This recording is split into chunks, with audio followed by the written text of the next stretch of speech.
With the detailed information found in the secret library, the heroes set about checking the remaining nooks and crannies of the library level. This led them to a set of small caves and halls where they came face to disturbing face with a babbling, gibbering mouther. While it tried to engulf Lady Gilda, the heroes had their wits about them, and soon it was swiftly defeated. They explored further to find yet another way below, and under the pavilion, the Jal Mesbin seemed to call home.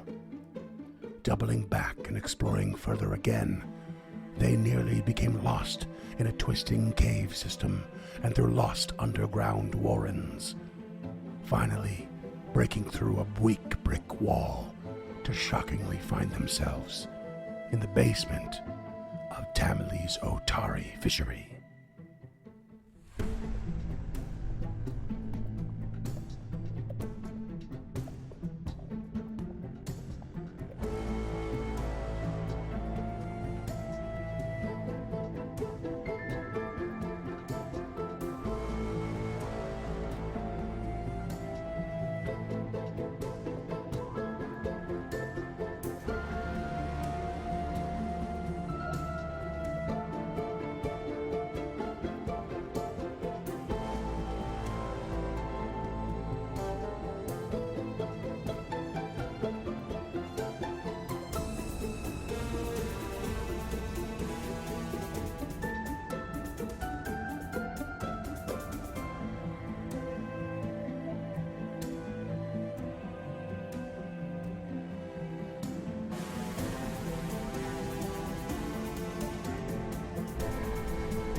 Oh, hey, guys. Oh, hey. Been a little while. How are you guys doing? Has been a bit. Tired. Has it? The listeners don't know That's that. fair. I think they have an idea of how frequently we record now, ish, maybe, if they're paying attention. If it makes the cuts, I don't know. Maybe they don't. Depends on how smart they are, which is probably not very if they're listening to us. Ooh. Sick Yeah, audience bring for them minutes, and guys. us. Don't you bring their level of intelligence down to your level? How dare you? You know what? I just felt like we always rip on each other, and why not rip on our other friends, the audience? Why not listen? Why not rip on the dedicated listenership of Uncharted? By the North? way, Yeah, you guys suck. Who knows? Did you hear this in Stupid. 2023 or 2043? Who are you? Are you aliens? I don't know. I had too much sun today. I know we've all been pretty busy lately, and I am going on a holiday at the end of next month. And all I can think about is just how excited I am to just fucking do nothing, be away from my computer and my phone, and just read for a little while. So I was wondering if you guys have any book suggestions. I'm not looking for anything like fantasy related per se, but I'm definitely looking for something that's like an easy read. All right. Well, I have read many easy books. And I think that the Jason Bourne series is fucking awesome. Robert Ludlum. Yeah. Oh, the Bourne series. Okay. Very good. That's a good one. It's to just throw some in the good tank. action, you know? Like, it's just like watching the movies. It's not hard to follow along. It's just enough intrigue to keep you going, and the action is pretty fun. All right. It's going on the list. I recently rewatched the Bourne films, and they did not hold up for me at all. And I'm sure the books are better, but I just couldn't. I literally have a tendency to rewatch things while I do something else, and I was never more happy to be doing something else whilst rewatching them, because all of the shaky cam in those films is sickening. Like, it just, I can't believe I watched them in one sitting ever before. It made me feel ill. Like, the whole film is shaky cam, like from start to finish, and it's awful. It's so awful and not at all immersive, and I hated it. And it actually took me straight out, and I was not happy at all with the film. So I was like, yeah, now I'm bored. I can't even Couldn't do it. And It you was can terrible. recreate that experience by reading the book in a car. Freeman, the listeners would Down a country road. listeners would appreciate if you didn't pull your punches and actually told us how you felt. What about you, Duncan? You got any books that you can recommend? I haven't read much novel-wise in a while because I am a child that reads comic books. Those are fun. Yeah, they are. There's one called Day Tripper from a couple Brazilian guys named Gabriel Ba or Fabio Moon and Gabriel Ba. I've heard of it. They're I think I mentioned it in the Discord one time. But it's just a really fascinating kind of introspective look at some guy's life, but it's not a superhero kind of thing. It's more of a back and take time to savor the moments that you have in life kind of thing in a more mundane but slightly fantastical story. Cool. I mean, I'm here for that. My budget e-reader does do comic books, so I can make. Have you ever read the book The Alchemist? Very famous. By Paulo Yeah. Coelho? Yeah, I've read it. I don't know by your. Let's Oh move on shit! Okay, quickly. I assume. You know what? I was gonna put that out there, and I was gonna be like, I don't know if you're gonna like or hate this book. I loved it personally. So I've read a bunch of his stuff, and I'm sure I loved it more when I was like 17, 18, but now it's just tough. I read that when I was like, Nice. in university, which I assume most people read it around Yeah. that time, and I'm just like, I can That's change right the time, world. Yeah. Yeah, I tried to pick up one of his books again recently because I did really enjoy my first read of The Alchemist, but I got like 2 chapters into it this most recent time, which is 4 or 5 years ago, and it's just one, in my opinion, as an adult who lives in a capitalist society, it's just one bad take after another. Have you read Atlas Shrugged? I have. I've done my fair share of Ayn Rand, and also just one bad take after another. Yeah. Oh no, I was not at all. I was saying that as a joke. Okay, 'cause, good. 'Cause if you're going to recommend one to me, The Fountainhead's probably the closest one I would come to enjoying, and I kind of almost did, but then it ended, and Yep. it was very much exactly what you think it would be. I tell you right now, I'm lost. I don't know anything you guys are talking about. I'm a terrible reader.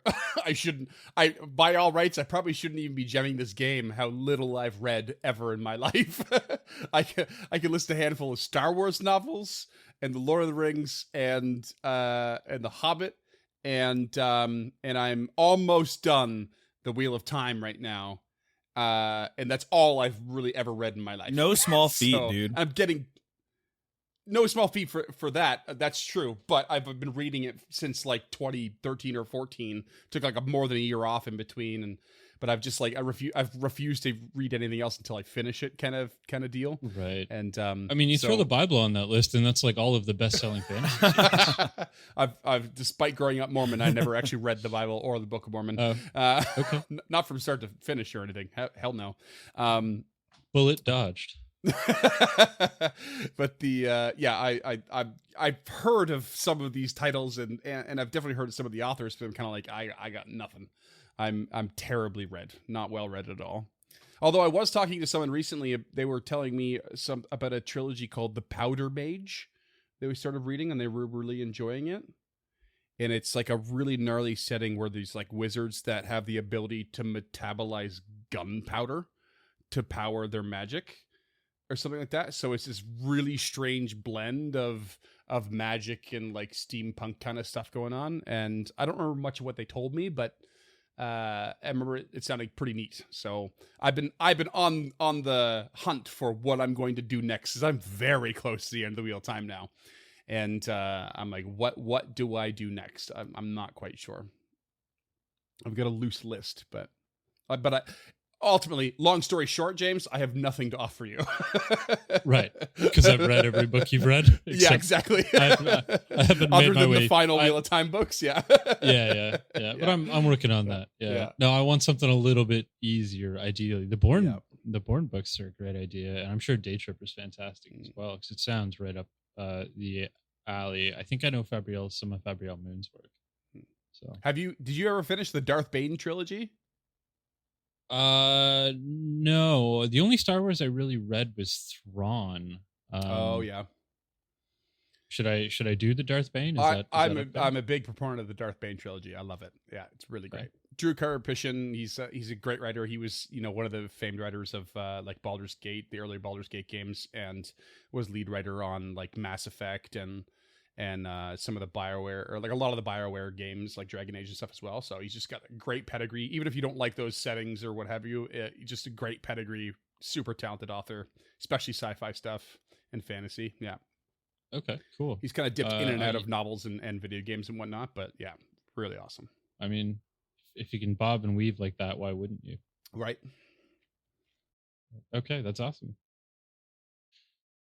Yeah, that's an awesome list. So for the listeners, I'm also going to put the first book of the Boudica series by Manda Scott on that list. That's why I asked specifically not for fantasy, because that's going to be my fantasy read. And I'm still working my way through Agatha Christie's Hercule Poirot, because there's like a fucking 100 of them. Yeah. So adding those to the list, I think, will be great.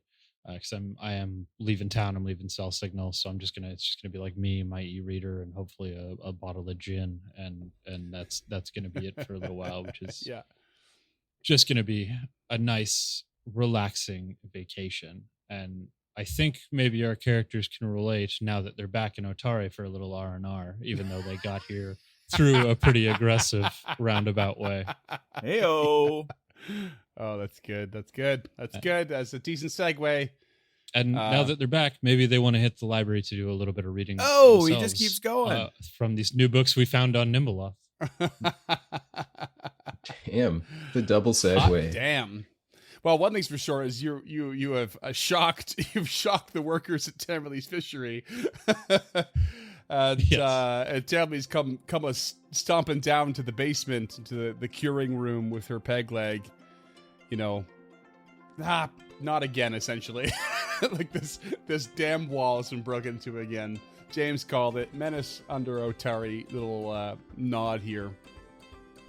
And yeah, that makes me so happy. And she's flabbergasted to see you all. Just flabbergasted. What on earth are you doing in me basement? The lot of you three. And who's the orc there? Never seen him in my life. You got a new companion. And I am Krucka. Krucka. A strong name for a strong being, I'm sure. I'm also very smart. Master Tulak. Okay, odd thing to say, but all right. He's quite a well-rounded individual, we found. But yes, Tamley, we've arrived by somewhat strange circumstances.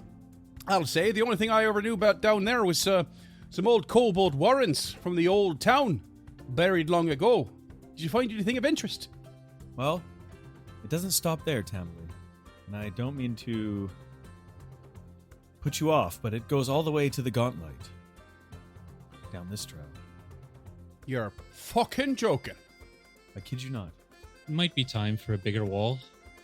Maybe a touch thicker than a couple of bricks, just because there's a lot of evil down that way, Tamily. And well, believe you me, I'm already of a mind to having a conversation with the man who built that already. I was told he was a professional. It seems like unskilled labor to me.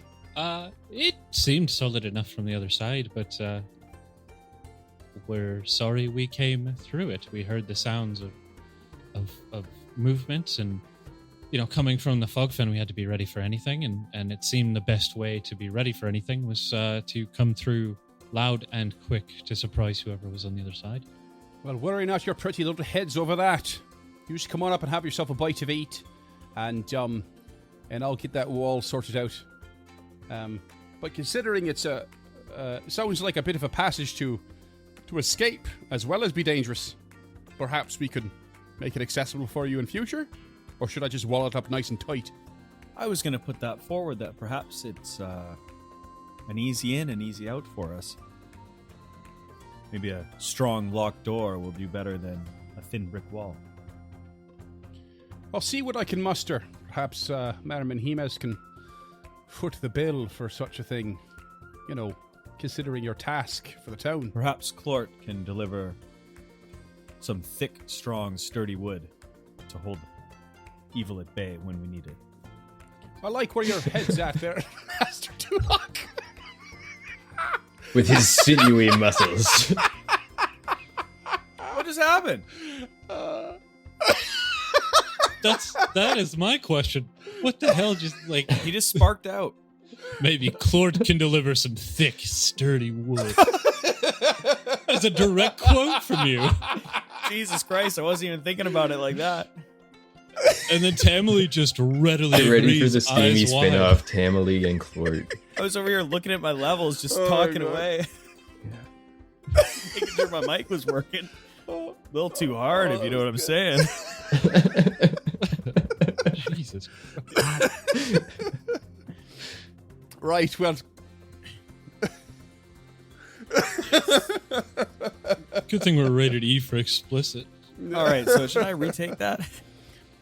Tamily and Clort behind sturdy doors. No,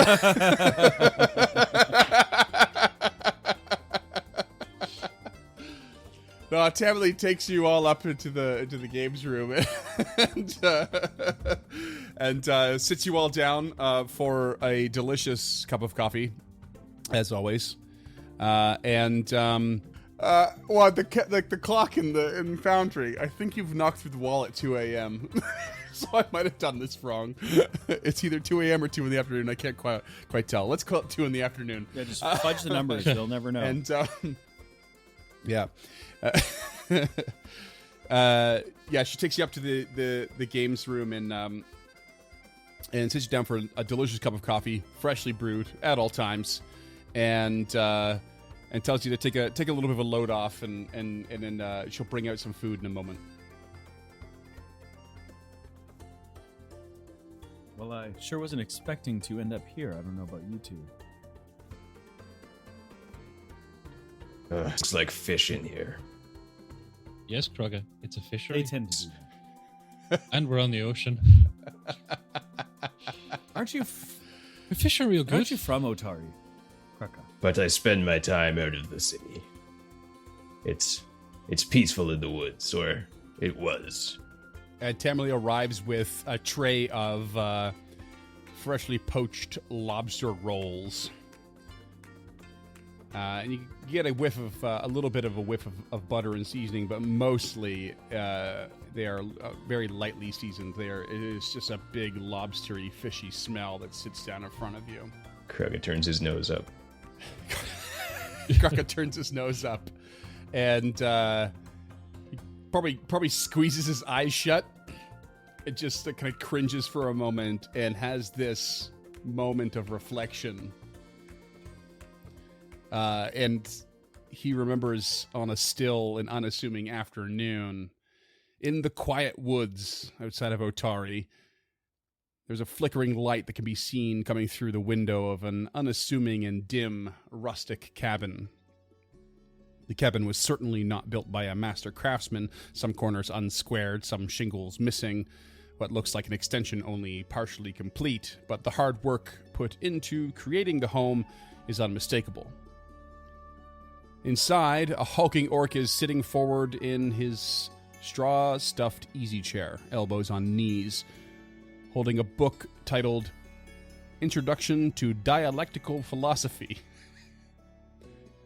The light of a candle dances across the page, and the rough, pale gray skin of his face as he nods sagely and turns the pages. His eyes seem to betray his reading habits, however, as they frequently retrace the same passages or freeze on one word long for a moment, only to narrow in determination. Symbolism. He mutters to himself, then turns the page once more. At that moment, the warm glow of the candle is dwarfed by a blue light shining across the night sky. It flashes once, then twice, sweeping by the ramshackle window panes, and the orc is transported to a memory from his childhood. Blue lightning forks across the sky, followed immediately by deafening booms of thunder. Heaving waves and pounding rain make it impossible to hear anything but the cacophonous storm trying to swallow the small boat on which he finds himself alongside his family. They're far out to sea, but how far from shore is impossible to say. Lightning flashes again, and he sees the kind face of his mother looking down at him. She says something that is no doubt meant to be of a comfort, but the words are lost to the tempest. His father's tree trunk-sized arms strain to keep the boat on what is hopefully a course to safety. Wrapping his cloak tighter around himself, the young orc continues crouching low in the boat, bracing against the swell of waves. The lightning flashes again, brighter, making his family's vibrant green skin look sickly blue, perhaps a fearful vision of their imminent death. Alarmed, he begins to stand at the same time as the boat crests a wave. As it crashes down, he is thrown from the vessel and swallowed by the sea. Water floods his nose and mouth as he slowly starts to sink. The last thing he sees before his consciousness fades is the blue flashing of lightning. He's back in the cabin, visibly shaken by the memory, but shakes his head and looks again to the eerie light in the sky. When did he make his way to the window, he cannot recall. It looks unnatural, the sweeping blue light. Evil somehow. Trouble is brewing. Cold pressed. He places the book on an imperfect but sturdy bookshelf, packed with tomes of all subjects. Most look well used. Next to the bookshelf, from a hook on the wall, he pulls a massive, finely honed axe. Sorry, just one sec. And it's too late for coffee.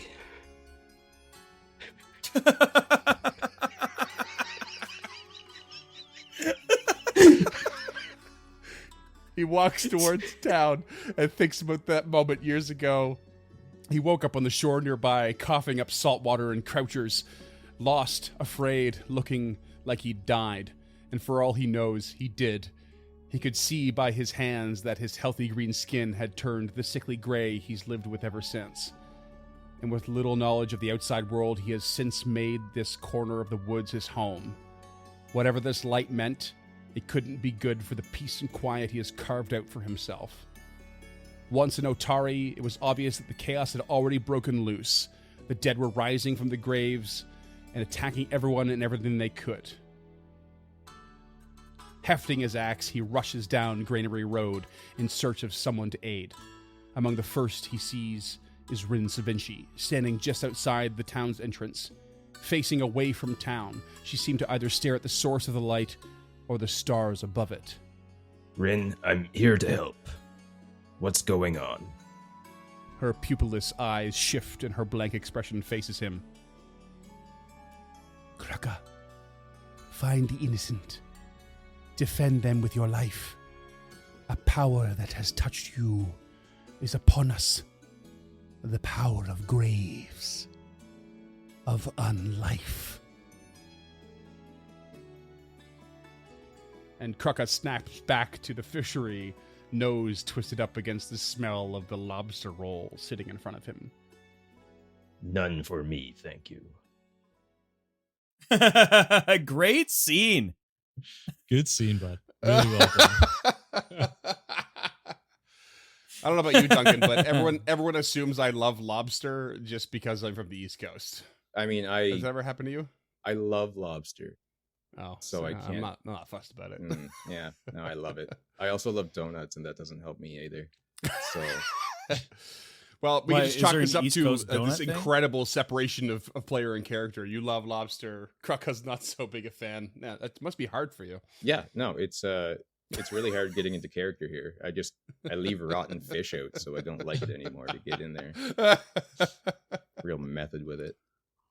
I read dialectical philosophy the other day. Well, you guys are more or less unexpectedly back in town. I can't remember if we said it or if I just thought it, but it took you a long time to get here. You're rested up. What do you do now? I figure our first course of business should be offering to repair Tamili's wall.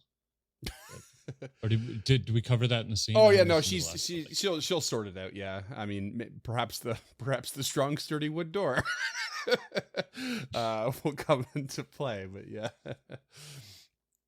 Any bookkeeping, shopkeeping? What's the word we usually use? Housekeeping.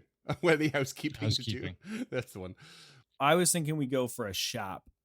A little shoppy shop. Yeah, we're sitting on some cash these days, actually. We've been just stacking a little bit here. Well, I'll make it quick for the listeners because they probably get bored with your mundane poking through local shops. Well, I did a little bit of research offline here, and I was crunching some numbers, and I am going to... Okay, so we had a +1 chain shirt and a slick... I have a +1 chain shirt. You have a +1 chain shirt. Well, you you guys are a team, right? It's in my party loot. Yes, we do have a +1 chain shirt. Okay, the biblical we. What? It feels dirtier for some reason. It was meant to. God. The chain shirt of carnal knowledge over here.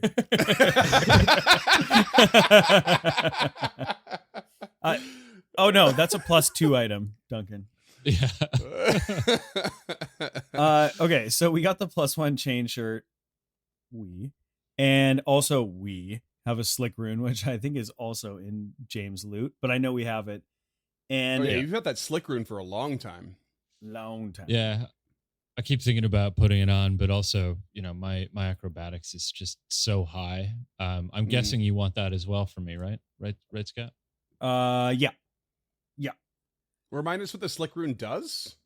So what we're looking to do here is make a transfer. So the +1, sorry, Freeman, I can't remember the nomenclature here. The +1 is a property. It's a potency rune. Potency rune. Yeah. And then the slick rune, and then have property them rune combined onto my adventurer's clothes. Okay.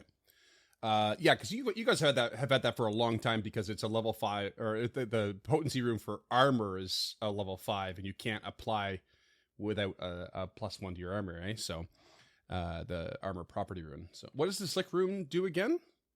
It's like a bonus to your acrobatics checks to escape or something like that. Is that? It gives you a +1 bonus to acrobatics and escapes and squeeze checks. Okay, cool. So, because I don't really need acrobatics to get out of grip most of the time, Scott and I talked a little bit about how it would probably serve Tulak better, because if he ever gets grappled, we kind of fucked. Truth. That's more and or less true. I do have pretty decent acrobatics at a +11, but you know what? Take the more when you can get the more. That's what they say. Yeah. It's a thing. It's classic phrase. Biblical phrase. Okay, cool. What's that going to cost you? Did you say already? Sorry, I wasn't paying attention. 61. 6D1? 61 gold pieces +1 silver for a new explorer's clothes, because so you can apply the actual, so we don't have to wait, basically. So right. I Okay. can hand this smart. off, and I don't have to stay in town while they're doing it naked. Cool. Just standing there waiting, the full naked, Monty. waiting for the tailor. Mr. Tulak, we didn't need your unders as well. Well, you got him, didn't you? Oh, Tulak, nothing, if you know what I mean. Hey. I mean, it's been said, take more if you can get more. Guys, we're getting a little theological over here. Is there anything else you guys would like to do? I also love the idea of them applying slick rune to Tulak's underpants. I don't know why that's funny. Yeah, Oh, I haven't figured out the punchline in it or not, but it's somewhere there. Doesn't matter. making me smile. Leave it in limbo. It's fine. It's fine where it's at. For anyone who's listening and was around in the 90s, silk boxers. Oh yeah. Oh, Lest my. we forget. Oh, we very much should. Krucka would like to have a lesser healing potion because he almost died. He Yeah, it's a bit of a theme with you, isn't it? yeah, well, he's also going to be a bit of a bum because he only has 6 gold on him. So, turning his pawns affably to his teammates, he would like to take 6 gold out of the party loot. Go on. I already Sure. took 13. What a mooch. I mean, if it's a difference between Krugga and Death, then, I guess it's worth 6. I'm glad you can put a price on it. But I think I mean, that's... I can put a cap on it. I don't know if I can put a price on it. 6 feels like a good cap. Under 1 platinum. Yeah, there we go. well, it's nice to know your place. I think that's it for him. All right. I off screen rolled a repair check that I completely fucking whiffed, but I didn't critical fail. Oh, man, so now that you don't my have shields- physic. Yeah, right. So I know how Tulak's crafting is. Krugga, how are you at crafting? I like how you're doing the soft cues that sound like G's.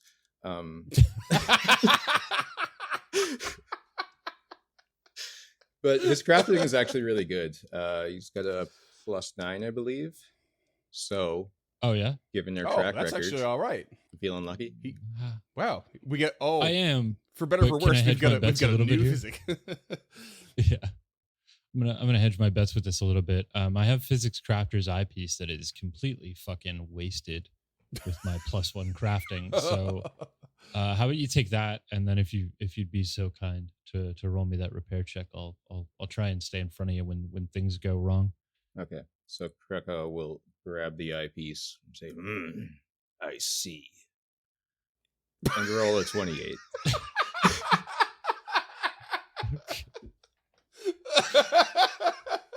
What the fuck? Okay. You sick bitch. Amazing.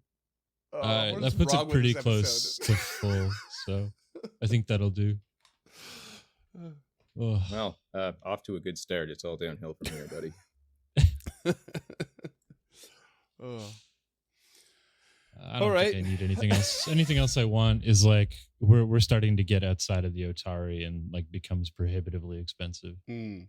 So I mean, it's just if you have anything you want, it's a good idea to like try and put it on order if you need to, right? But if you have the cash, but we don't. fair enough. Just gonna rely on the old adventure loot. Yeah, maybe we do, but I don't think we're anywhere near. Like I would want like a different a better, more different sturdy shield. Yeah. Just to add More insult to different. Another injury, +1. I just want to add insult to injury. So far, from my recollection of any of the loot you have missed, it's all been nothing but cash value. Perfect. Not Oh, an speaking of extraordinary which, amount, let's- but that's all you've really missed so far. Where the shit have we missed? Speaking of which, let's burn those reasonable wine of reasonable value, just because I don't think we're gonna need them. Oh yeah. We also have a +1 weapon potency rune floating around. Does anybody need that to go on anything? Like Krugga, what is your gear looking like? Kreka's axe is already a +1. Okay. I mean, it wouldn't hurt to go on like, I don't know. You've got a composite shortbow kicking around. I mean, Yeah, we do have a composite short bow. that you can actually add your. I believe you can add your strength to your attack rolls with that, which is pretty cool. Yeah, that's what makes If it you want to go composite. range. But yeah, the +1, it's not super valuable to you unless you pick up another weapon that you want to have in reserve, right? Yeah, and we can't make those stack, right? No, they don't stack. They don't stack. Okay, so we would need a figured that out a +2 while back rune. Right. because the level difference is massive, right? Like, I think it's like level 2 or Yeah. 3 for a +1, then it's like level 8 or 9 or something for a +2. It's huge. Okay, so here's a fun question. Could I get that put on a sturdy shield for shield bashing? No, weapon and armor potency runes are separate, and shields cannot take runes at all. Oh, okay. They are not considered weapons or armor. But if you have a shield boss or a shield spike, you can consider those as weapons. You can apply runes to those. Okay, got it. So, like, you have the Bastion archetype, right? Yeah. You opted for the disarming attack or what have you. But the other Yeah. feat 4 option you had, I was actually looking at today, was the Ever Stand Stance, which would have been a neat one for you. No, I think that's a Last Wall exclusive, isn't it? No, it's not. It's under Bastion. So it's part of the Knights of Last Wall like theme, but you don't have to have Bastion to get it is the thing. So you could choose it if you're a fighter or champion. But it's Bastion does offer it, and it's a pretty wild thing. But it's 2 hands on your shield kind of thing, and you attack with that. But yeah. So I technically, the way I built Gilded, don't have access to that because the access lock is a character who's a member of the Knights of Last Wall, and because she spent her whole life in Taldor, I don't actually have because we talked about this off mic where I was like, you could make part of your backstory that you trained with someone from Last Wall, and I was okay with that, but you opted out from that. So yeah, that's right. I did, just because I think she's too young to have that kind of an experience, because like she was just made a knight as she got injured. Like so she's been a squire this whole time. Like, we're in our first calendar now that year. you're saying it, like it's actually a bit of a shame that you didn't go that route. Like I have perspective, but also like you can just now switch to lethal. you would be able to if you had that stance, without any effort at all. Yeah, for sure. So, and it's cool. And one day I do want to play a Knight of Last Wall, and I want to play a Hell Knight because those archetypes are just awesome. But I've since I first started reading 2e, I've wanted to create an Everstand stance build. Like they're super fun. Yeah. Anyway, but it's not her. Housekeeping done. Yep. Finito. Moral of the story: we missed a bunch of treasure, and James built his character wrong. Thank you. He built it for story, like an idiot. You got outlord. For the guy who loves combat more than anything else in the game. He built his character for Well, maybe if we did more combat. Speaking of which, you ready to go back to the Gauntlet? Last little bit, is there anything in this party loot we want to move? Sell those wines and... Yeah, well, we might as well sell the padded armor. Yep. Yeah. I don't know who else could want that. And we're very quickly edging out of needing things like a club. Yeah. Which has a unit price value of 0 gold. Yeah, exactly. Yeah. Okay. What is the return on armor? Gear is 50%? It's 10%? I forget. I'm going to go with 10% because that's what I think it is. It's half. It's actually 50. 10% from Starfinder. Get that locked in our heads. Yeah, I was thinking that when you said it. Okay. 50%. So we get 1 silver back for that padded armor. Don't spend it all in one place. Unless you're buying penny candies, then definitely spend it all in one place. Yeah. What's a penny candy? Candies. What's a penny candy? Yeah. You old bitch, because they're nickel candies.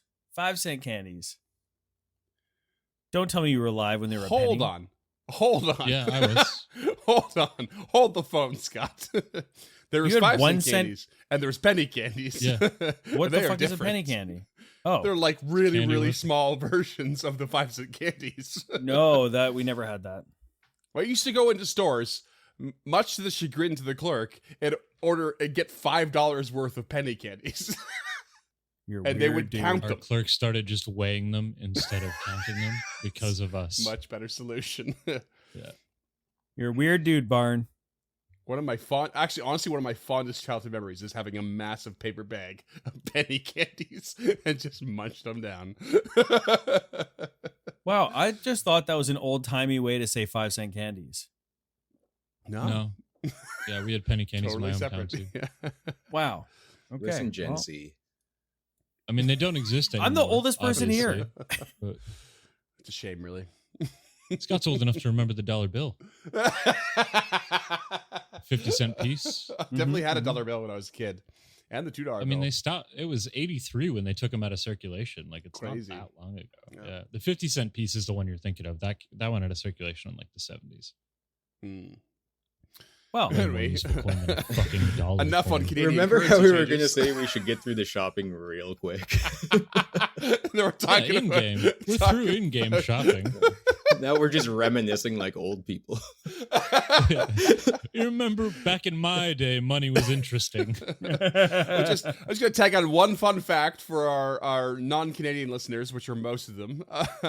And it seems a lot of these people don't know this, but the $1 coin is called a loonie in Canada because there's a loon on one side, which is a type of bird, in case you don't know. And then because we're cheeky, like the Australians, our $2 coin is called a toonie, just for shits and giggles. And it has Bugs Bunny on it. Yeah, if you turn it the right way, yeah. Any The case, toonie actually looks fake when you come to visit because it's it really metal does. instead of another metal. Yeah. It's a real currency. I think they've got the same, like a euro or some kind of pound or pence. Pesos are the same. It's the same. Shekel or some such. Yeah. Ruble, maybe. Pound sterling is the Deutschmark. Quid. I just mean there is a specific a coin that's either a euro or part of the UK circulation that is the same as ours. It's a metal circle inside of a metal circle. Weird. And a bunch of people wasted money trying to punch that metal circle out of the other metal circle. €2 is what it is. They Okay, I'm copied bored us. now. You Yeah, guys want to all go right, to Gauntlet or so- not? Yes. Oh, really, I like talking about currency. Wrong podcast. Okay, let's. All right, Do we sell that reasonable wine yet? I didn't do it, but yeah, we can. Is it 4 for? Oh, so it's 80 total, or is it 20 GP for all 4? 20, it'd be 80 total. And does that? And it's treasure, right? So it sells straight across. Yep. Hell yeah, that's a fat payday on some vino, boys. It's a tidy sum. So what I want to know what you're going to do next is, are you going back to level 4? Are you going to go back and fight the wood golem? It's the only place you know you haven't finished off in level 3. And when you get back to level 4, you have 2 ways in, essentially. The route through the pavilion or the route through the first time you went through the dining room, which you have one room left in there to explore. Right. Pavilion with Jal or the one room where Volok was nearby. Just real quick, how close are we to level 6? Like one grind away? You know, had we opted for the experience point system, you'd know. But you don't. That's fair. Yeah. tried So it, we've cleared you out the hated it. library. We've cleared out. Yeah, we did. 2E is a lot easier because it's just 2,000. But Yeah. Not we've cleared Jaw out the way. servants' quarters. Yeah, I Not kind of Jaw want to way. avoid that dude. All right, so you are aiming to head down again to where the Should we go back to the dining room where we fought the wisps? corpse What's lights left in were. there? Yeah, I'm down. There's one more room you haven't explored. Okay. Going to the Yeah. west. Yeah.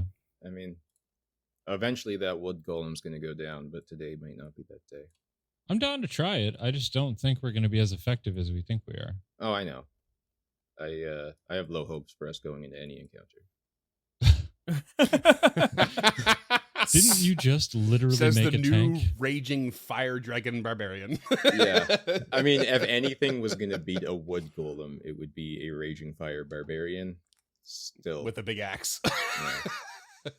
So, I mean, yeah. I mean, also Gilda has the retribution axe that's still at disposal as well. But anyway, I've moved you to the dining room. So, All right. So Through the last hour, boys. oh, it's actually 2. Sorry, there's 2 doors you haven't explored: west and northwest. right. Tulak comes down the stairs, turns to the northwestern door, and eyes up his colleagues and says, "Well, shall we? Detect magic. Oh, this room's full of magic. Except Detect magic. I choose to exclude. Wait, hold on. I'm trying to remember. The doors close on their own, but I can't remember if it's magic. Detect magic. Sorry, what? What just happened? I was You thinking trying to out remember how loud your because character the works, or what? doors close on their own, right? Oh, yeah. So if that's magic, I would like to exclude that specific magic from my Oh, detection of yeah. magic. Okay. I mean, I think we ultimately just landed on that it's like a sort of residual magic, which I've kind of been using as a difference. You know, it's residual, and you kind of know it's nothing important to find, and then if it's not, then maybe it is. Yeah, you just detect the residual. I don't think there's any magic beyond this door, but I can't be sure. Let's be careful. Oh, there is one way to find out. Rocco will go to the door. Heck, even open it. Even okay. open. Actually, no, he's going to search for traps first. Okay. He finds nothing. This seems like a normal door, and he will open it. You open the door to a chamber in which the walls are lined with cupboard shelves, cabinets, a few barrels that sit in the middle of the room, and there are two skeletons that lie slumped near the barrels. Okay. He will step in the room and examine the skeletons. Is there anything to find there? You notice nothing of value, but you could see a couple of like nicks in the bones. Roll me a medicine and or a nature check. And or? Yeah. How's the and? Well, work? what's your preference? Okay. It will be nature. I think you're a nature boy, aren't you? Yeah. Just Woo! granola. Easy Ric Flair. 24. Okay, you could see that the nicks, so these little nicks on the bones that look like these two skeletons were probably stabbed to death, like a knife or blade had pierced them and hit bone at some points.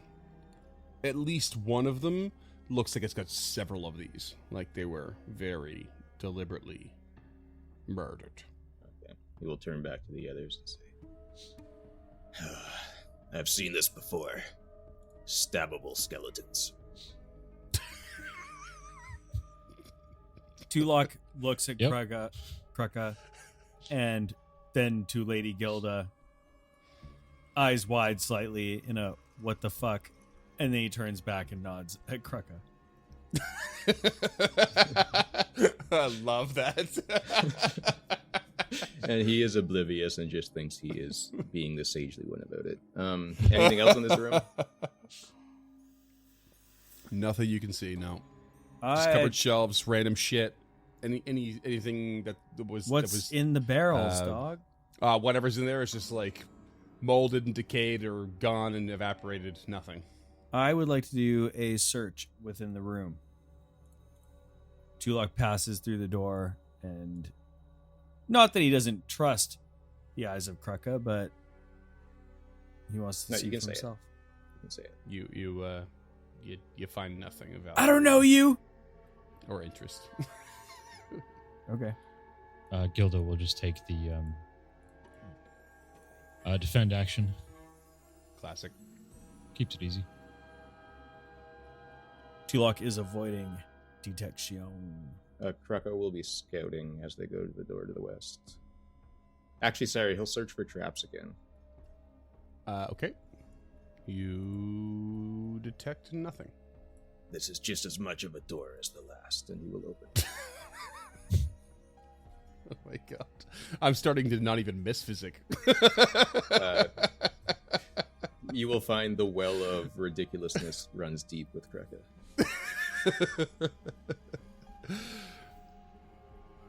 As do still waters. Okay, what's in it?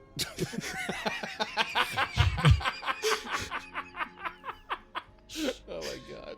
Still waters run deep. Snoop Dogg and DRE.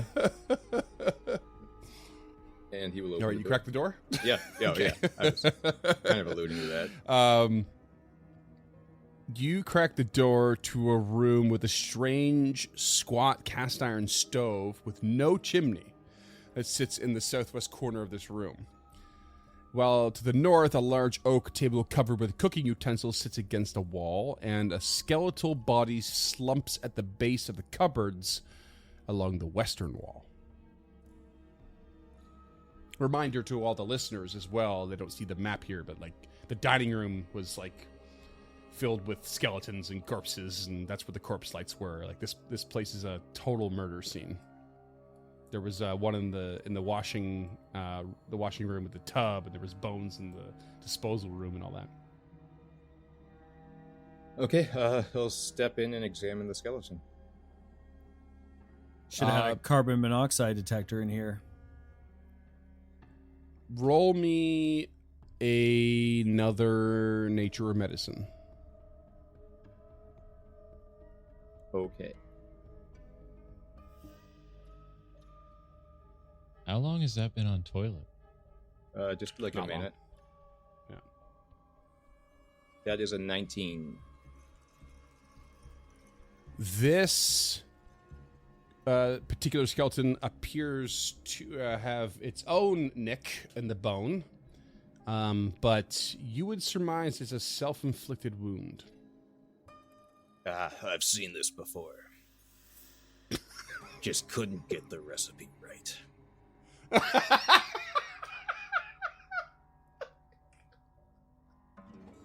The old self-nick. Oh god! In the kitchen. Anything else of note? Oh god! I mean, it's just a whole bunch of cooking utensils and a stove without a chimney, essentially. Can Gilda like investigate why it doesn't have a chimney? Like, is that so? I'm going to ask you a meta question, and feel free not to answer. But are you assuming that it doesn't have a chimney because of this stuff on the back, or is that in the notes? It is in the notes. It is specified in this adventure. Gilda would like to investigate that because that's fucking weird all the way down here. And I think with her society knowledge, she would have an idea that this is wrong. Mm-hmm. You still want to roll society?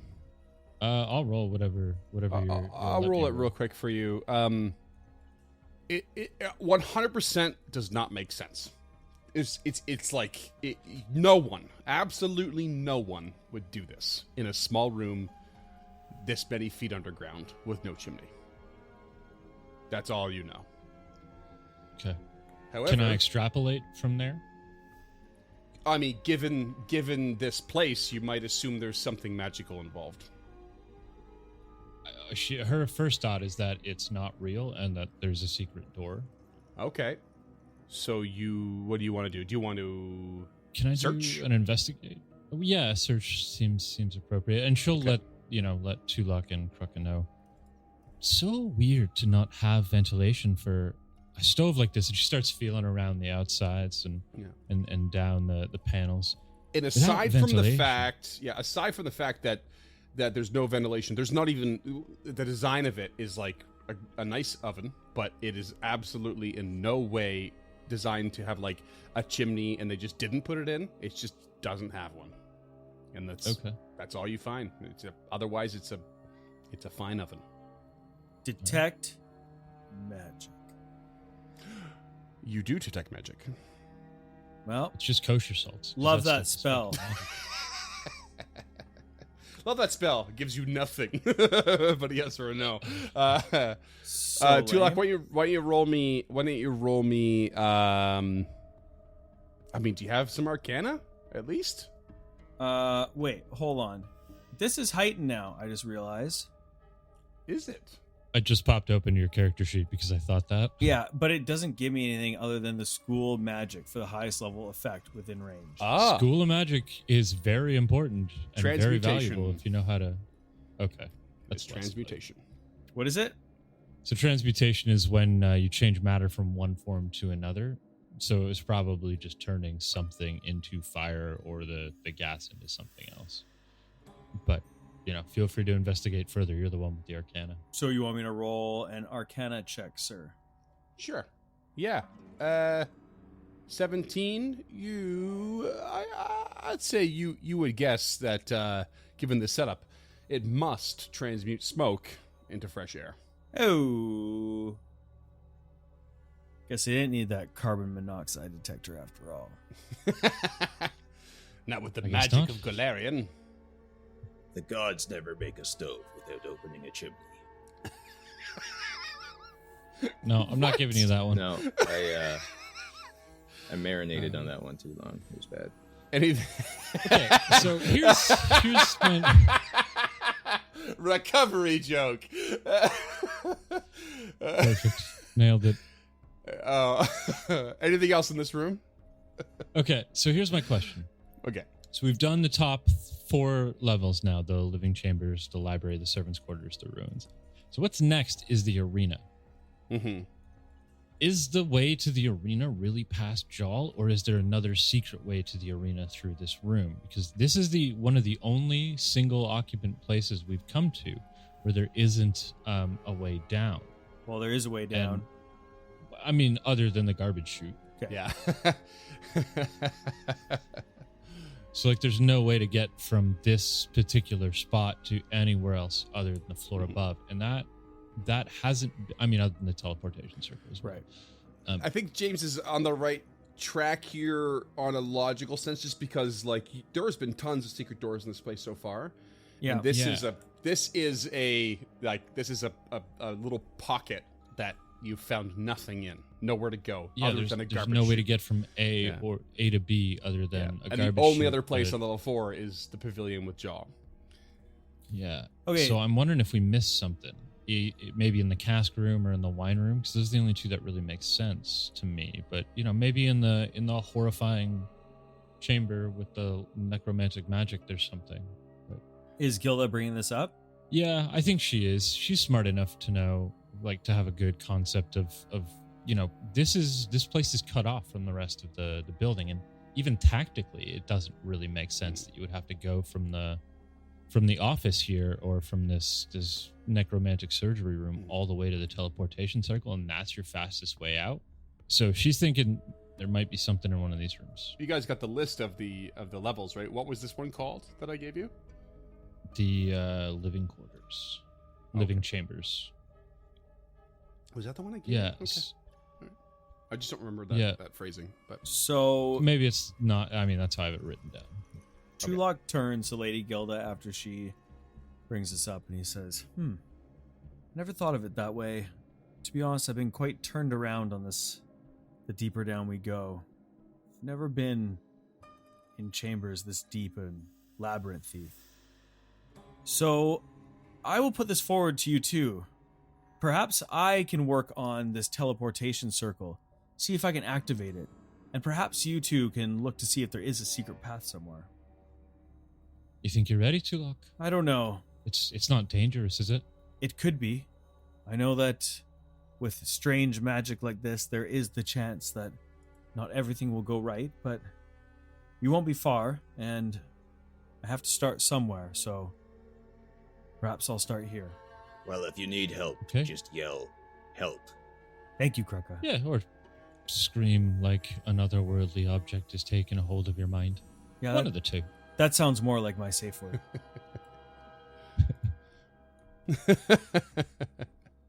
I just checked my notes to clarify specifically. I don't remember if I said it or not, but what my notes say is that it's not just the living quarters; it is Belcora's living quarters. Oh, okay. So, I mean, there's got to be something we're missing here.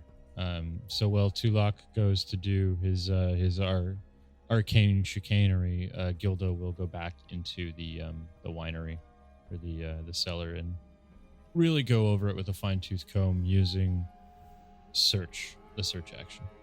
Fine tooth comb indeed. You rolled a natural 20 and you find absolutely nothing. Traka would like to revisit the room to the northwest. Those are our only two options for stuff, right? I mean, those were my first two ideas, but also this office is like, again, there's no quick way to get out of here. So she's going to go back into the office after, because I don't think we ever really investigated the shit out of this office. Like, Physic went down, we rescued the dwarf, and we kind of just hot-footed out, as far as I remember. You grabbed all the shit on the desk, on Volek's Yeah, desk. so That was about it. after that, she'll take the seek action, or the search action in the office, but I don't know. How long does it take you to lock roll the dice. 1 hour. Are you doing the awakened portal ritual? That's your attempt, yeah. It's 1 hour, yeah.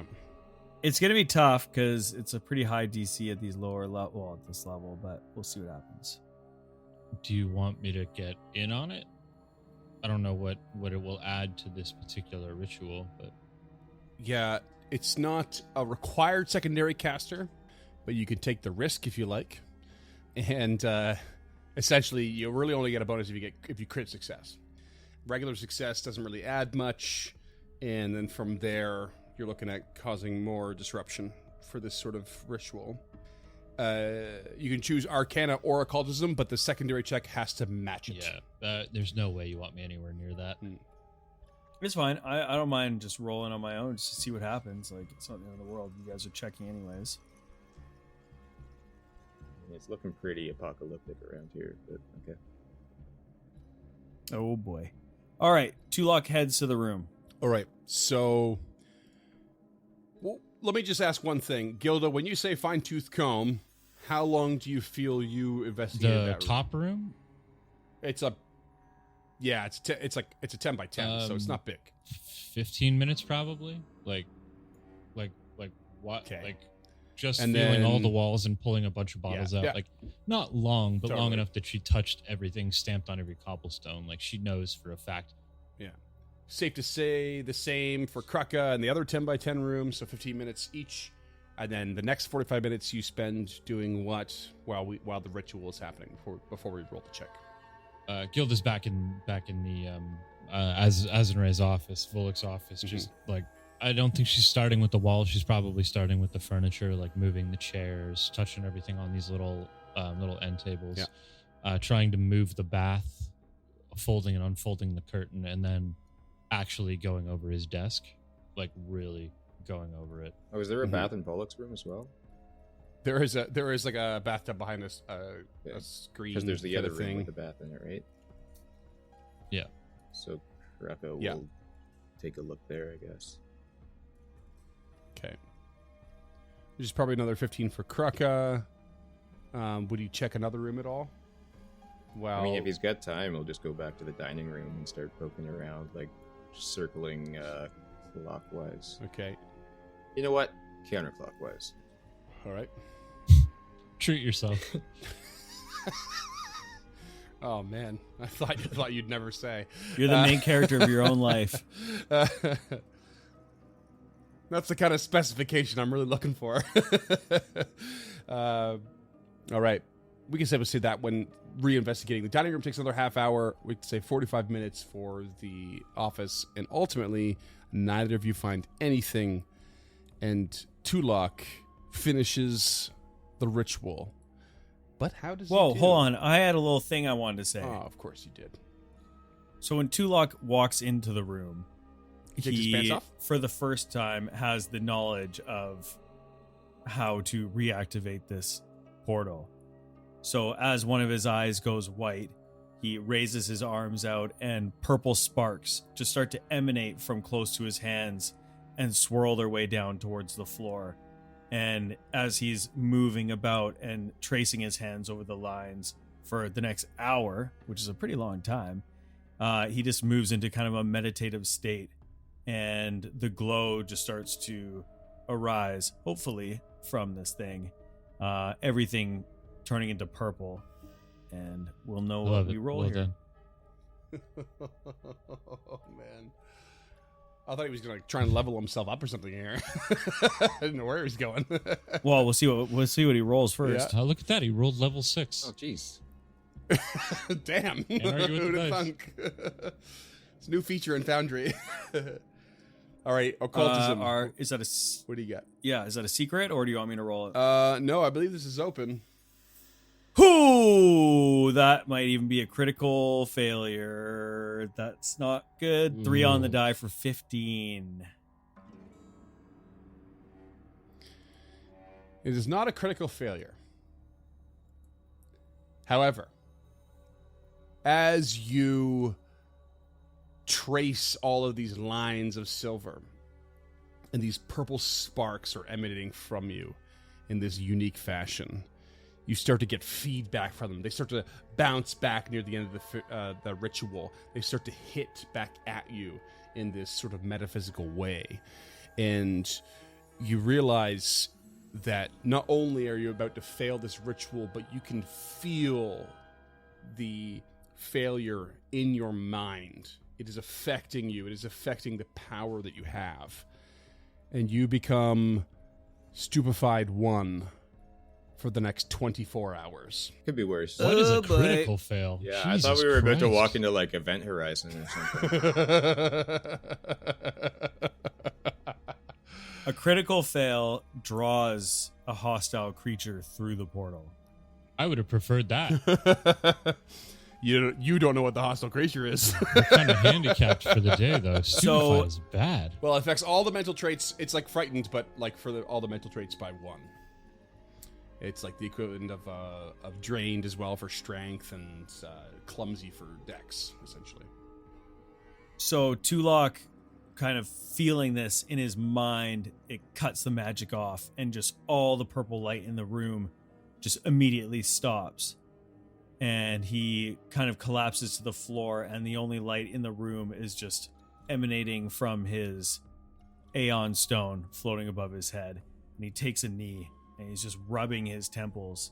And the pain in his mind is reminiscent of when he gets these headaches and hears these subtle murmurings inside of his mind that he receives as part of his bloodline. And so he recognizes the pain, but knows it's different, but is just holding and rubbing his temples. And he just kind of sits there for a moment. I'm guessing you just kind of handle that, so Gilda just keeps searching the office. Stupefied 1, right? We should just wait the 24 hours, man, before we do anything. Gilda wouldn't feel safe here, so close to the necromantic portal, and again, she has this feeling like in the back of her neck that she's missing something here. So as Tulak comes out of the room, he sees you both searching, and he's just kind of Probably rubbing wouldn't. his temples, and he says, The doors would all be closed, I Huh? think. So it's every Oh. 10, True. yeah, every you see 10 Kraka minutes or so searching. or whatever. So he sees Kraka and walks towards the dining table and just kind of puts a hand on it and says, Kraka, I don't feel right. There's something in my mind is blocking me, and I can't control it. Something is wrong. Kraka, something's wrong. I think too much sometimes and get the same thing. Perhaps we should rest. And he will call out to Lady Gilda to come back in the room. Does she hear them? Sure. There's not much yeah, else I just going wanted- on. So. Like, it's 2 doors. It's pretty far away, so I just wanted to make sure. Mhm. What can I do for you, Krugga? Tulak? Are you all right over there? How did your ritual go? Gilda, something has happened. Something has happened, Gilda. I just can't think straight. Something's happened to me. All right, let's get him out of here, Krugga. We know of a couple of safe spots on the floor up. We can rest up there. Should we not push on Otari? But Otari, If you think you can make it. We need you to be well. There can't be only one very smart person here.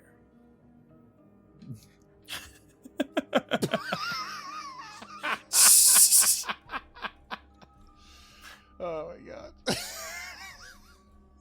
I wish I could see Lady Gilda's face right now. It's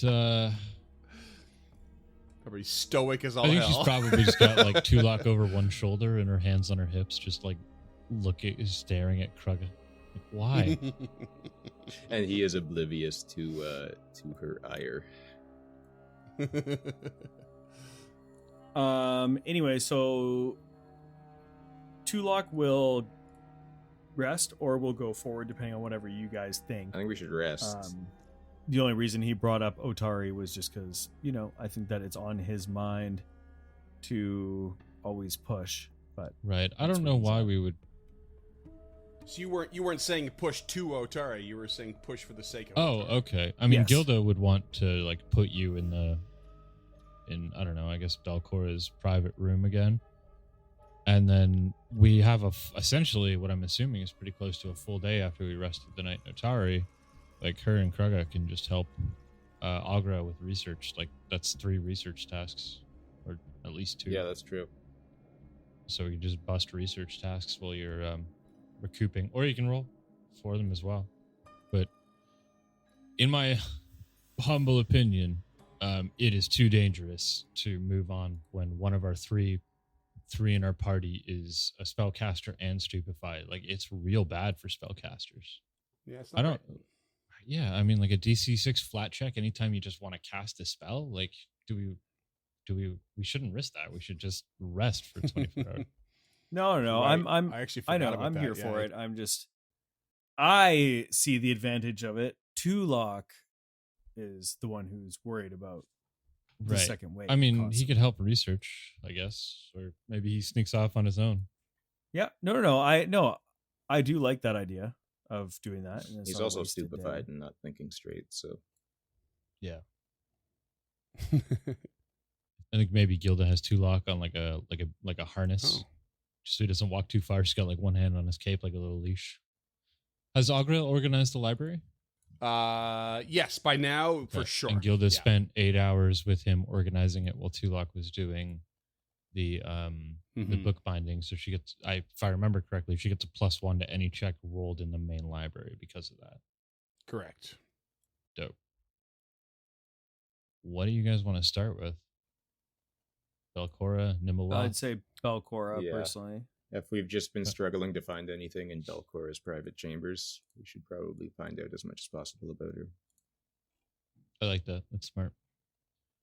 My society's a +8 with a +9 for the main library. So if we could always do that. I don't have any of the applicable lores. Do you guys? No. I have labor lore, so did she have children?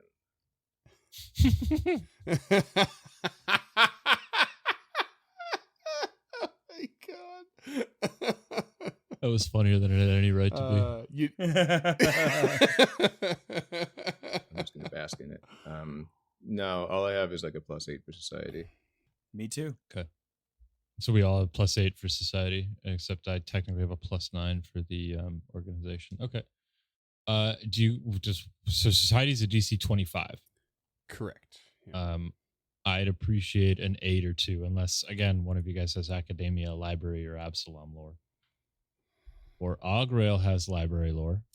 He does not. Okay. He Then loves fuck to it. read, but it's sort of in the grand scheme of things, a newly developed thing for him since his change from Morlock to Ghoul. Well, when he gets it all sorted, we should give him to Vandy so she can take out on the Augrail decimal system.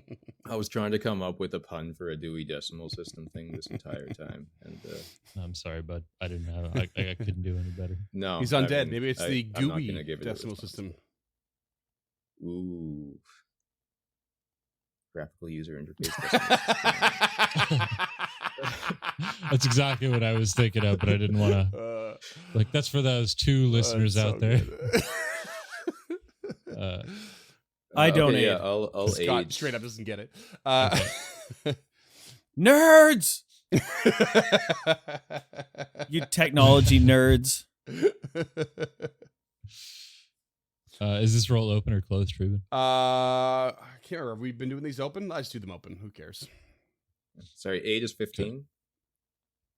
GM discretion at this point. Now at this point, Aid's gotta like pretty much match what you need here. So what the DC Yeah. is. Okay, Okay, so so Krucka does not 25. aid either.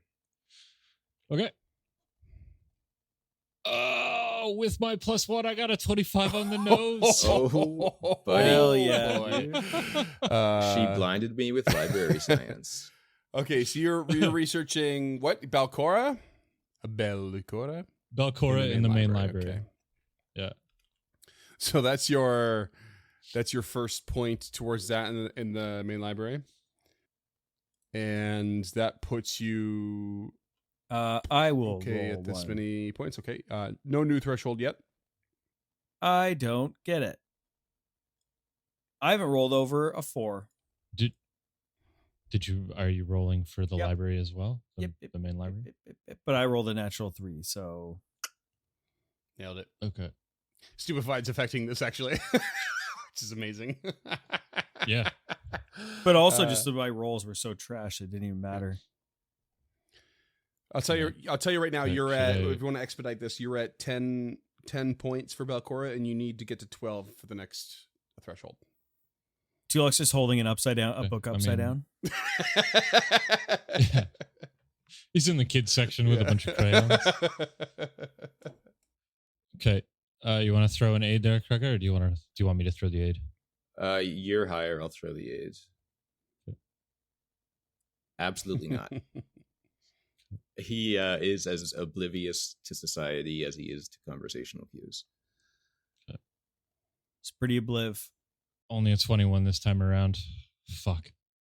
It is real hard for me to hit 25.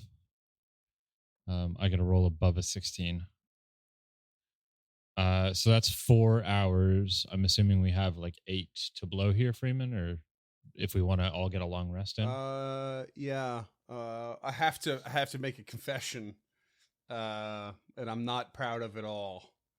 I read some instructions wrong the other day in regards to an update to the module, and I accidentally completely deleted our calendar in time, and I was fucking choked. I almost cried. I was so mad. I lost all of the notes I had on the calendar, and I'm so upset. So I don't really know what time it is. And they're not in the files. No, for backup anymore? I fucked it up real Okay. bad. Like real bad. I went Yeah, I guess so. I went, there was like 2 directions to go. It was like they combined shit. It was like, if you had your calendar on this, import it this way. But if you had your calendar that, import it that way. And I did it the wrong way. And I just deleted Gotcha. it. It's like, shit. So any listeners who are That super sucks. dedicated out there, although this is going to be way off our recording timeline, you want to let us know what day it is? That'd be great. Oh, fuck. Yeah. I mean, we would have left Otari relatively early. Like, we all got up, we did our shopping. So I imagine we fucked out of there about 10 a.m. Like, because I can't imagine eating a lobster roll before For sure. 8. Yeah. We crashed through at 2. Hey man, p.m. you don't live in a is what fishing we Was it town. 2 p.m.? Okay. Oh, did we? Yeah, because Yeah. we had initially said that it was 2 a.m. on the clock, and that didn't seem right. So we Oh, changed it to yeah, 2 p.m. okay. But you did a lot of Um, resting on the tunnels and stuff, so yeah. Also, I did hear recently, I don't know if I was listening to a podcast or something. It takes 12 hours for 3 people to have a long rest and have a full watch. Yeah. But if we go to that guarded area, perhaps we don't need a watch, but that's up to you guys. Mm. We need to kill the time anyway, so Yeah. I don't know. I don't think we need a full watch per se, but I think Gilda would, keep researching over her 6-hour watch anyway, and then just have Augril do the other 6 or whatever, or 8 or whatever it takes her to get a long rest. Like, Okay, so what would that be? A couple more researchers each. yeah, I don't know how Freeman wants to rule this. If you guys are aiding me, does that blow your 2 hours as well? Because I would think so. Like, you're finding books and stuff like that, and she's flipping through them. Like, this isn't a passive action. It's part, not the GM. Reading over your shoulder, like, it's actually pronounced macabre.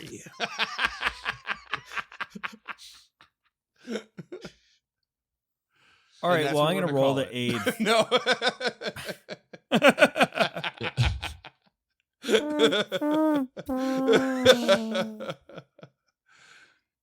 So I rolled another aid if Lady Gilda was going to throw down one more time. Yeah, I absolutely. As many what we're trying to figure out is how many I'm able to throw down because I want to just keep smashing through these if I can. That is a 25 plus one, making it a 27. All right, you got it. Yeah.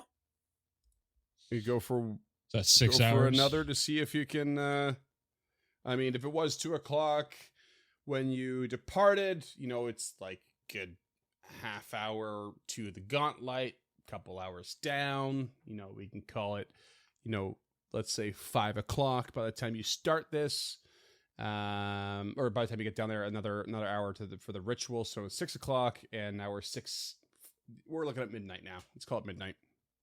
I aid if you're going again. That's fine. She only needs 8 hours. I also don't need to get anything back, so I don't technically even need a full rest. All right, so Tulak aids Yeah, again. So did you He aid does, yeah. there? Okay. What about Duncan? He also does with a 25. Ooh. That is a 24 on the die. Plus 3 is a 27. Again. Yeah. You reach a new threshold with your efforts. Spin me a yarn there, Dungeon Master. The additional history you get from Belcora is that she drew subterranean monsters and violent beasts into her secret dungeons as she was building this gauntlet. She used will-o-wisps and bound devils to enforce her will on a rapidly expanding horde within what she called her abomination vaults.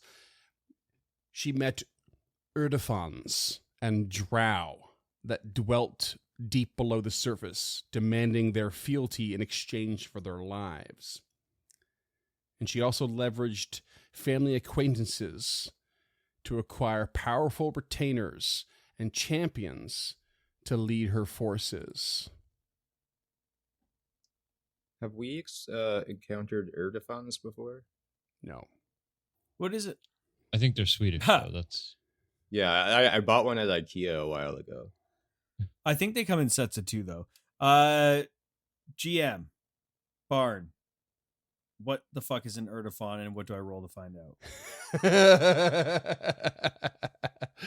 That's a good question. 1 sec.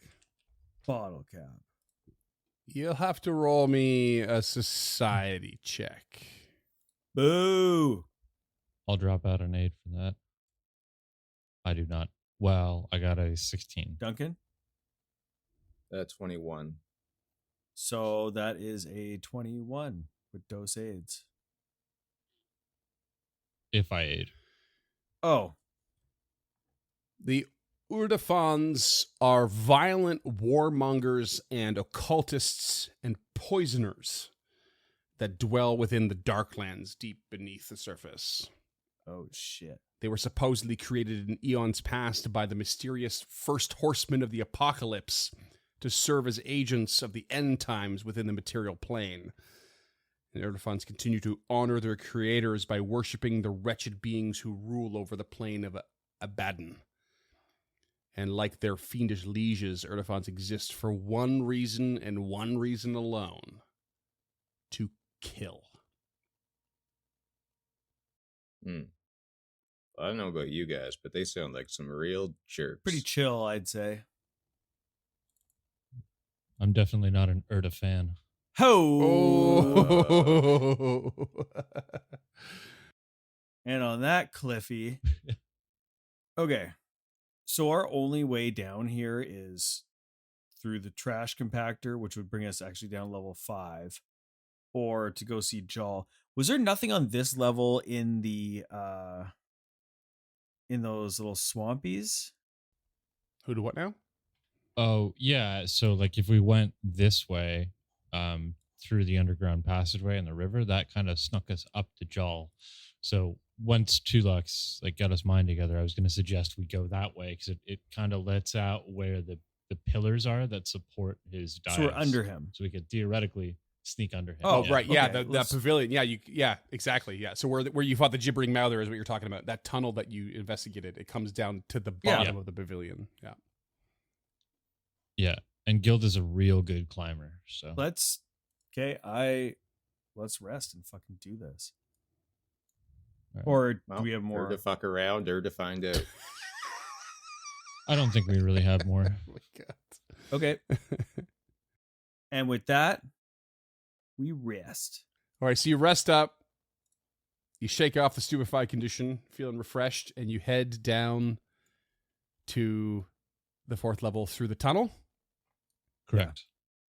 And as they're going, Tulak says, "My head, it has cleared much since yesterday. I'm sorry for delaying us, and I hope that it won't be a detriment to Otari. We know not when the second wave is coming, but I hope it doesn't loom closer now." It could be. I mean, it's definitely a night closer, and we know that it's every 30 days at minimum. So we still have time. Don't feel too bad about it. And there's no way we could have continued on yesterday. I saw you read the book upside down. Well, wasn't Although my it did look engaging. it wasn't my proudest moment, Lady Gilda, but perhaps I can make up for it today. And they head forth. You certainly seem sharper. You enter the pavilion again from below, and you are next to these sort of still waters and these massive mushrooms, the pavilion towering overhead. You no longer see the flicker of a flame from the fire that Jol had on top of the pavilion, and you hear no movement or sound whilst in here. And you can see, again, from where you're at, there's a bit of a slope that leads up to the northwest. There's a bit of a trail on the other side of the water to the northeast, and immediately to your south, and a little bit westward, is another opening. And Tulak is avoiding notice Mm-hmm.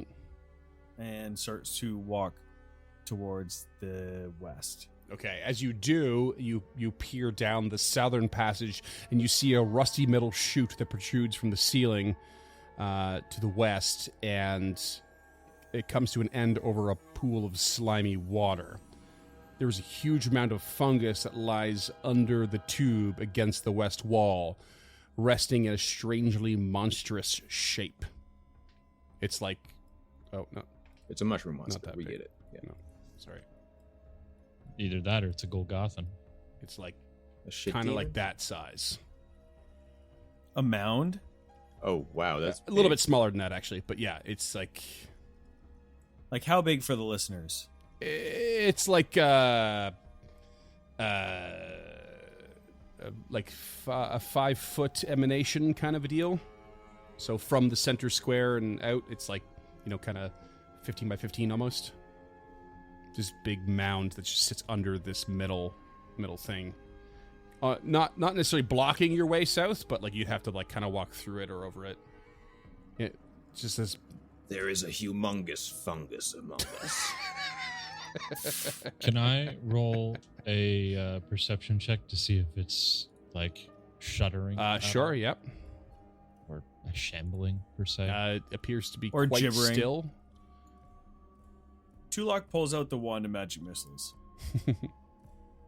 While avoiding notice, ducked down, wand in hand, he turns back to his compatriots and says, "I wonder if this is the garbage chute. And I wonder if Volok came down here. Keep an eye out and be ready." With that, Gilda takes the defend action. Right? So inching... Are we going south? No, I don't know. I was just Okay. following the shoreline around. Mhm. And so as I inched across, I saw that and took another 5-foot step and see there is a passageway going south, but it was Tulak's intent to turn north. Krucka, why don't you roll me a nature check as you get a look at the mound? 23. Okay. As far as you can tell, this appears to be... I mean, this big fungal mound. There's lots of large mushrooms in here, so they seem to have found a way to spread from the edge of the water to this particular spot. And you would guess it's because it is the corpse of something quite large. I've read many books on mycology. This is a classic pile of mushrooms on a corpse. But like it just looks like normal mushrooms, not like gonna Yeah, jump up and tap nothing about it looks hostile to you at all. Tulak, roll me an occultism check. I will, sir. I'm rolling like shit today. That's a 4 on the die for a 16. No. I'm afraid you gain no information. I guess they just keep hugging the shore and heading north then. Tulak in the lead.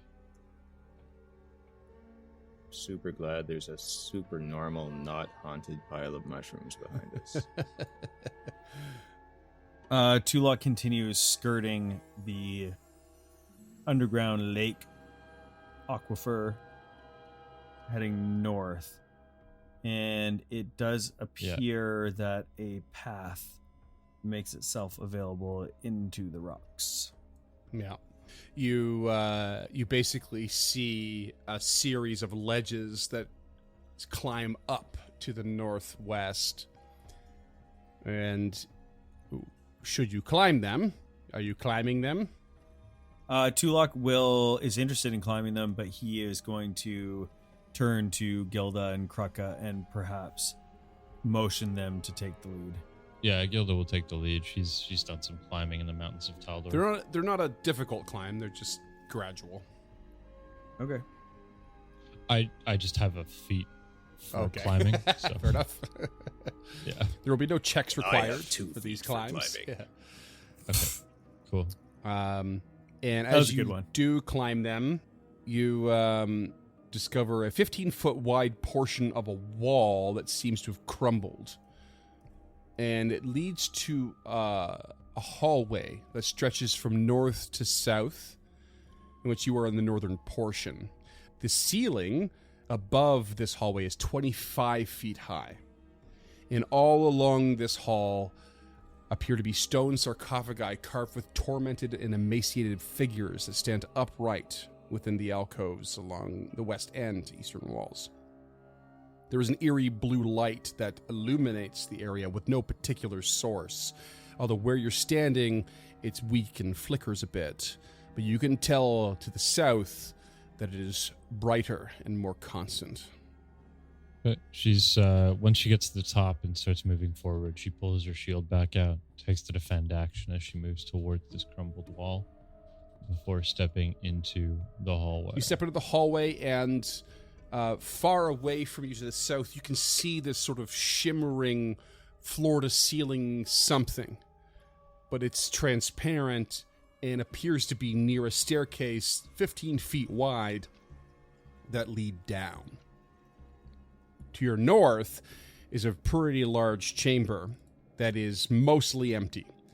But in the center of this octagonal chamber is an altar raised slightly above, about 3 feet up from the ground, and in the middle of it, with a ledge around, is a strangely shaped slab of stone. Gilda will start inching her way back up against a wall as much as she can with the sarcophagi alcoves to the north towards this rock on a dais.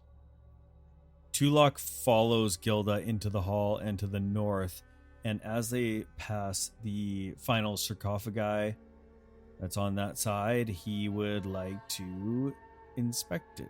Okay. Lady Gilda poking towards the northern room, Tulak just behind her, inspecting the sarcophagus. Lady Gilda, when you poke your head in, you can see that the walls themselves, despite how empty the room is, are in fact carved and painted with a mural all around the room that resemble a sprawling graveyard half sunken into a swampy morass. But all the graves in the mural are open and empty, and carved images of shrieking ghosts parade upward and into the hungry pupil of a malevolent eye that is carved into the apex of the ceiling's room 30 feet above the center. Upon the altar, around this slab of stone, is a whole bunch of objects, tons of them, but you can't quite tell what they are from where you're at. But there are just loads of this similar looking object spread all around the stone. And the stone itself has these inconsistent indentations, 7 of them in fact, as if a huge hand that was 7-fingered had gripped the stone so tightly that it formed or melted grooves within it. And now and then you see faint blue lights that flicker and pulse inside one of these indentations. And Tulak, the sarcophagus, upon your touch, slides open. And this creature stares you in the eyes. Yucky. It's like a zombie barbarian warrior with a two-handed sword and red eyes. It might be a revenant. I really hope it's not a revenant. This decaying creature with long gray hair, armored, falling apart, with spikes in its shoulders, and a loincloth, like with these weird metal, like, what do you call them? What do you call those? What do you call those little things? Little Dog tags. There you go. Like kind of like dog tags. These like layered armor on it, and it pulls at a sword as the empty sockets of its nasal passage and its eyes, and it opens its mouth. They start to glow red, and it just goes. It starts to step forward, and that's what we're going to call it. This is why you properly mummified the first time.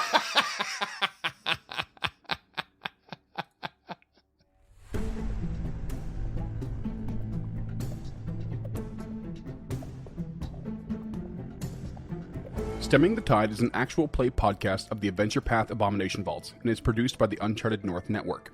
Stemming the Tide uses trademarks and/or copyrights owned by Paizo Inc., used under Paizo's community use policy. We are expressly prohibited from charging you to use or access this content. Stemming the Tide is not published, endorsed, or specifically approved by Paizo. For more information about Paizo Inc. and Paizo products, visit paizo.com. Music is composed by Will Savino and artwork by Greyhood. Stemming the Tide is recorded remotely using Foundry Virtual Tabletop. If you wish to connect with us or support this project and projects to come, we can be found at unchartednorth.ca, patreon.com/unchartednorth, and on all major social media platforms. Links to all credits can be found in the episode description and our website. Thanks for tuning in.